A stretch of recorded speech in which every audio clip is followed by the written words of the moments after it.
आज तक लोगों को नहीं मालूम कि पूजन करने बैठते हैं तो सबसे पहले क्या करते हैं। पर सबसे पहला काम मंदिर में बिना पंडित के सबसे पहला काम कौन सा होता है? तो सबसे पहला काम होता है भगवान को धन्यवाद देना कि आज भी आपने मुझे इस मंदिर में आपका दीदार कराने के लिए, दर्शन कराने के लिए बोला। अगर पंडित साथ में होगा तो पहले वो मंत्र बोलेगा, स्वस्ति वाचन करेगा।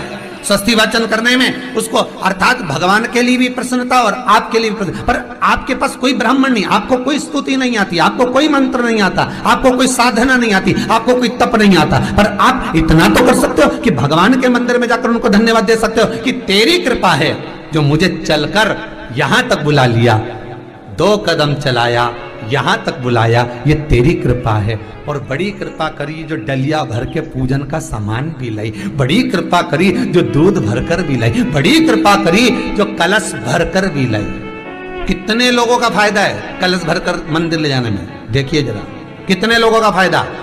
हिंदू धर्म में विष्णु पुराण में, पद्म पुराण में लिखा है, सौभाग्यवती नारी जब भरा हुआ पानी का लोटा लेकर कलश लेकर जाती है और उसको देखकर कोई व्यक्ति निकल कर चले जाता है तो जिस काम के लिए जाता है वो काम सफल हो जाता है।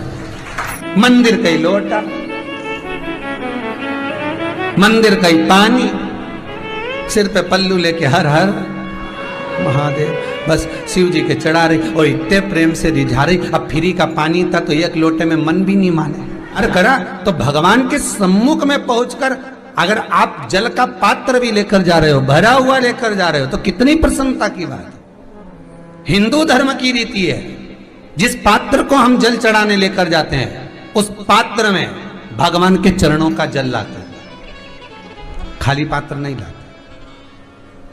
क्या लाते हैं? भगवान के चरणों का जल। उस चरणोदक को लेकर आए, घर में रखा, सबने अपने नैनों में लगाया, हृदय में लगाया, चित्तवृत्ति में लगाया। खाली पात्र हम लेकर वापस नहीं आ रहे हैं। शिव मंदिर में जब जब जाओ, जल चढ़ाने के लिए जाओ, पात्र तुमने शंकर जी को पूरा पानी चढ़ा भी दिया तो शंकर के चरणारविंद का थोड़ा सा जल पात्र में डाल के भले 2 बूंद लाओ, 4 बूंद लाओ, इतना सा लाओ, पर लाओ और उसको पूरे परिवार के नेत्रों में जब लेकर आए हो चरणोदक तो लगाओ। पर खाली पात्र नहीं लेकर आना। खाली पात्र लाने में ध्यान दीजिए, जब आप पूरा जल समर्पित कर देते हैं, जल समर्पित भी पूरा करना है। भगवान को चढ़ा रहे हो तो पूरा समर्पण होना चाहिए, पूर्ण समर्पण। इसलिए शंकर भगवान को अधूरा समर्पण नहीं, इसलिए श्रीफल भी पूर्ण चढ़ता है। शंकर जी के मंदिर में श्रीफल नहीं फूटता, पूर्ण श्रीफल। बेलपत्री भी पूरी, चावल का दाना भी चढ़ेगा तो आखा, फल भी चढ़ेगा तो आखा, फूल भी चढ़ेगा तो आखा।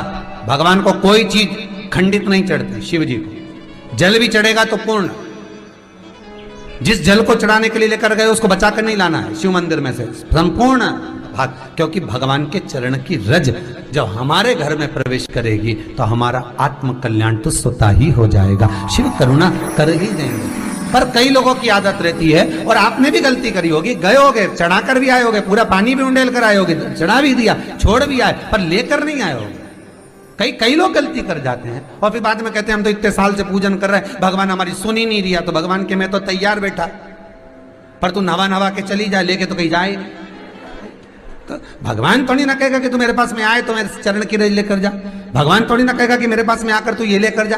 भगवान तो कहेगा मेरे पास में आया है, मांगना कुछ मत, बस मुझे जो स्नान कराया है मेरा चरणोदक लेकर जा, छीट दे पूरे घर में, संपदा भरना मेरा काम है। जहां मेरी चरण की रज पहुंच गई वहां संपदा स्वतः पहुंचती है, मैं वहां पहुंच जाता हूं।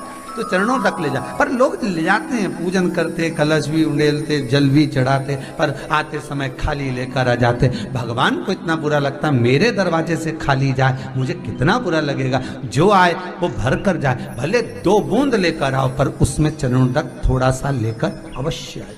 उसी तरह जल चढ़ाने के बाद हम जब लेकर आते हैं पात्र के अंदर, ये उसमें उसकी बरकत है। गर्ग संहिता में दूसरी चीज कही, उसको भी समझ लीजिए।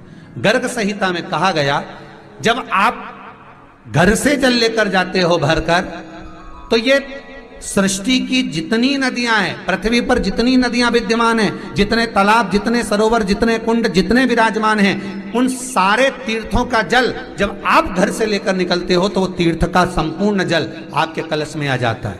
और जब आप उस जल को शिव पर समर्पित कर देती हो और 2 बूंद चरणादक लेकर जब जाती हो तो शिव महापुराण गर्ग संहिता पद्म पुराण कहती है वो जल साधारण नहीं रहता, वो गंगा जल बनकर तुम्हारे घर को पवित्र करने के लिए पहुंच जाता है। वो पवित्र गंगा जल बन जाता, उसको लेकर प्रवेश कर जाता। हम बार बार कहेंगे भगवान के मंदिर जब भी जाओ ना, चेहरे पर प्रसन्नता होना चाहिए। किसी से मिलने जाओ ना, चेहरे पर अगर प्रसन्नता नहीं और ऐसे ही पहुंच गए ना तो वो श्रेष्ठता नहीं मानी गई।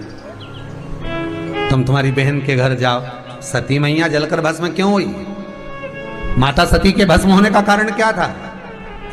सती को पिता पर जितना क्रोध आया उससे ज्यादा क्रोध सती माता को अपनी बहनों पर आया कि मेरी इतनी बहन, ये 60 की 60 बहन मेरे सामने खड़ी रही और मैं आई तो प्रेम से मुस्कुराई तक नहीं। आप किसी के यहाँ जाओ और कोई के यहाँ पहुंचे और जाते से ही आप उस पहुंचे और कहा जी जी राधे राधे, जय श्री कृष्णा, हर हर महादेव, श्री शिवाय नमस्तुभ्यम, ओम नमः शिवाय, आपने बोला और उसके चेहरे पर प्रसन्नता नहीं आया तो ऐसे घर में जाने से कोई फायदा है क्या? और आप किसी के यहाँ जा रहे हो तो आपके चेहरे पर भी प्रसन्नता होना चाहिए, सामने वाले को तो हो, आपके भी चेहरे पर भी। मंदिर में जब जब जाएं, गुरु के दरवाजे पर जब जब जाएं, परमात्मा के चरणारविंद में जब जब जाएं, माता पिता के चरणों में जब जाएं, घर के बुजुर्गों के पास जब जाएं तो तुम्हारे चेहरे पर प्रसन्नता होना चाहिए। भगवान को भी लगे दुख भले है इसको पर चेहरे पर प्रसन्नता है, इसको अब दुख नहीं देना क्योंकि इतना मुस्कुराकर ये मेरे मंदिर में आती है।